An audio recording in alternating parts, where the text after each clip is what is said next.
বিশিষ্ট আমরা তো এখন চলে আসছি কি কোথায়? কুড়েঘর ম্যাঙ্গো রিসোর্ট। আম কই? আম পিছনে ছেড়ে আসছি বরণের ভূমি ঠাটা ভূমিতে। আর আমাদের সঙ্গে দুইজন আছে একদম চিটাগাং থেকে আসা চিটাগাংয়ের রাউজান থেকে আসা। না না, তাদের ট্রানজিট পয়েন্ট আছে তো, এগুলো আমাকে শুনতে হবে। কিরকম ট্রানজিট পয়েন্ট ঢাকা। আমি বলি ব্যাপারটা আসলে এইভাবে পরিচয় করে দিলে হবে না, এগুলো পুরো ফেক জিনিস।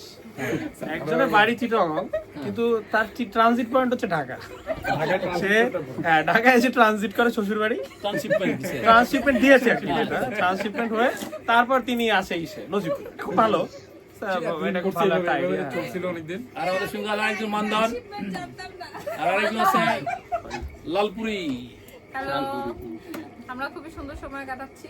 স্যারের নেতৃত্বে আমরা আসছি আনএক্সপেক্টেড একটা ট্যুর। আমি একটু ইয়া দিয়েছি আর কি, মানে এই ডিরেকশন চেঞ্জ করছি আর কি। চার্জারের বদলে মাইক্রোতে গেছি। হ্যাঁ, কিন্তু আমরা কিন্তু চার্জারের ভাড়াটাই কমিশনারকে দিব, কারণ কমিশনার যেহেতু ফ্যাসিলিটেট করছে আমাদের। চার্জারের ভাড়াটা আমরা দিব, কিন্তু মাইক্রো ভাড়া সে দিবে।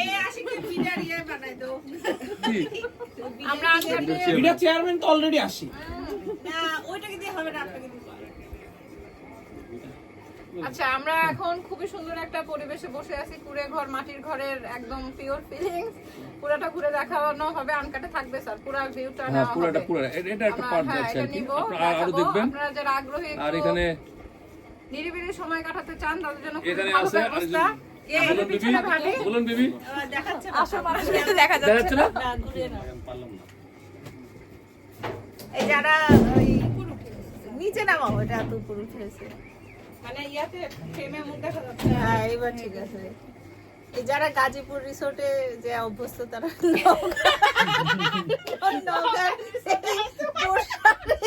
রিসোর্টে এসে দেখতে পারে। সুইমিং পুলটা নাই, ম্যাঙ্গো আছে, ম্যাঙ্গো ট্রি আছে অনেক।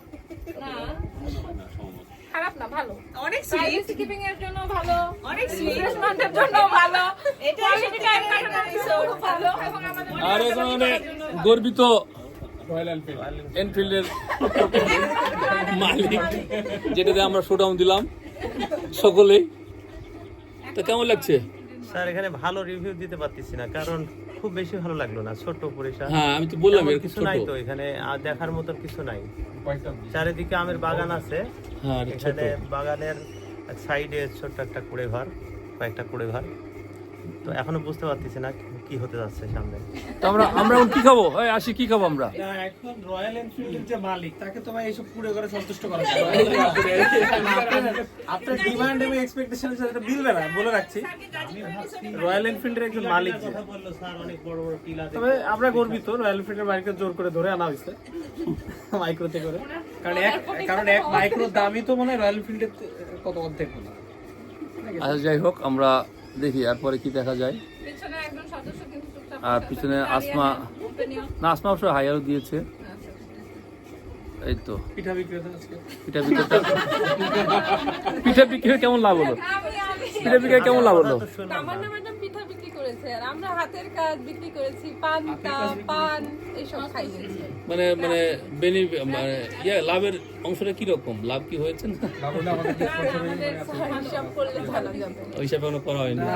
আসমা ম্যাডাম যেমন ধরো আমি একটা পান খেয়েছি 200 টাকা দিয়েছি, 150 টাকা দিয়েছি, আমি শরবত খেয়েছি,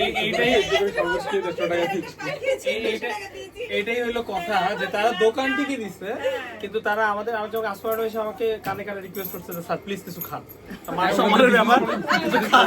কিন্তু ঠিক ছিল। হ্যাঁ ঠিক আছে, সরি, সমস্যাটা ডিসক্লোজ করে ফেললাম। ঠিক। পিঠা খাইছিলেন স্যার? পিঠা খাইছিলেন আপনি? লাস্টে তো আমি আপনাকে আমরা চলেছি একটি দল নিয়ে কোহিনী ম্যাডামের নেতৃত্বে। সামনে আছে বুলন বেগম যথারীতি, গ্রামীণ একটা পুরা বন্দর ভূমির মেঠোপথে আদিবাসী অধ্যুষিত এলাকা। লাল মাটি না? লাল মাটি ঠিক এটা বলা যাবে না। গ্রামের যে ঝগড়ার পরিবেশ, গ্রামের যে ঝগড়ার একটা পরিবেশ আছে, গ্রামের যে হিংসার পরিবেশ, এটা সবচেয়ে আমি ভালো দেখছি শরৎচন্দ্র চট্টোপাধ্যায়ের মধ্যে। আমরা আসলে ওই কি গ্রাম যেটা শান্তি সৌম্যের গ্রাম, আসলে ওটা তখনও মানে ছিল না, তারও আগেও ছিল না। এটা গ্রাম একটা কোলাহলময়, আমরা যেটা পরিবেশটা শান্তির আমি মনে করি, কিন্তু মানুষ শান্তিতে থাকে না। এই গ্রামের পরিবেশে যে ঝগড়াগুলো হয়, উমুকে যায় ওই গ্রামের এক কোনায় করে রাখছে, সেখানে যায় না খায় যায় থাকে, খাবার ঠিক মতো পায় না কেউ, কারণ গ্রামের লোক ওকে খাবার দেয় না। এই তো শরৎচন্দ্রের উপন্যাস, তো পাতায় পাতায়। হ্যাঁ, না যেমন আমার নিজের চোখে দেখা, আমি ছোটবেলায় স্কুলে পড়তাম, আমার এক চাচি না দেখি হয় তাহলে বাটা পড়ে গেছে ওনার কাছে, করে নিয়ে চলে গেছে।